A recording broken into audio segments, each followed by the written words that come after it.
ಆತ್ಮೀಯ H16 news ಅರ್ಥಾತ್ ಸೀತಾರಾಮ್ಗೆ ಸ್ವಾಗತ. ನಾನು ನಿಮ್ಮವ MI ಅಥವಾ ಮಲ್ಲಪ್ಪ ಜ್ಯೋತವರ. ಆತ್ಮೀಯರೇ, ಕನ್ನಡಿಗರಿಗೆ ವಿಶೇಷವಾಗಿ ಅದು ಈ ಗಡಿನಾಡಿನಲ್ಲಿ ಗಡಿಯ ಭಾಗದಲ್ಲಿ ಇರುತ್ತಿರುವಂಥ ಕನ್ನಡಿಗರ ಪರಿಸ್ಥಿತಿ ಯಾವುದೇ ಭಾಷೆ ಇರಲಿ, ಮರಾಠಿಗರದು ಮರಾಠಿ ಇರಲಿ, ತೆಲುಗರದ್ದು ತೆಲುಗಿರಲಿ, ತಮಿಳಿರಲಿ, ನಮ್ಮ ಕನ್ನಡಿಗರದ್ದು ಕನ್ನಡ ಇರಲಿ, ಮಲಯಾಳಿಗಳದ್ದು ಮಲಯಾಳಿ ಇರಲಿ, ಈ ಬಾರ್ಡರ್ದಲ್ಲಿ ಇವೆಲ್ಲ ಗಡಿಗಳಲ್ಲಿ ಇವೆಲ್ಲ ತೊಂದರೆ ಅನುಭವಿಸೋ ಸ್ವಾಭಾವಿಕ.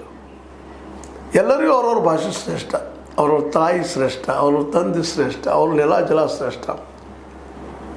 ಹೀಗಾಗಿ ಈ ಭಾಷಾವಾರ ಪ್ರಾಂತ ರಚನೆ ಸಂದರ್ಭದಲ್ಲಿ ಕೆಲವಷ್ಟು ಎಡವಟ್ಟುಗಳು ಆಗಿ ಹೋಗ್ಬಿಟ್ಟು ಹಾಗೆ ಹೋದವು.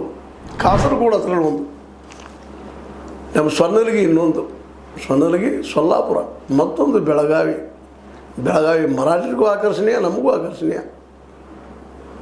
ಅದೇ ಕಾಲಕ್ಕೆ ಆದವಾರಿ ಅನೇಕ ಪ್ರದೇಶಗಳು ಬರ್ತವೆ. ಇಲ್ಲ ಬಳ್ಳಾರಿ ಆಗಿರ್ಬೋದು.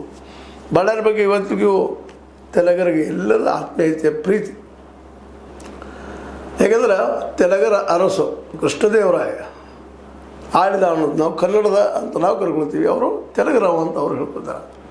ಅದನ್ನಲ್ಲಿ ಇವೆಲ್ಲ ಭಾಷೆಗಳ ನಡುವೆ ಈ ಒಂದು ಇವತ್ತು ಆತ್ಮೀಯತೆ ಬೆಳೆಸಬೇಕಾಗಿದೆ.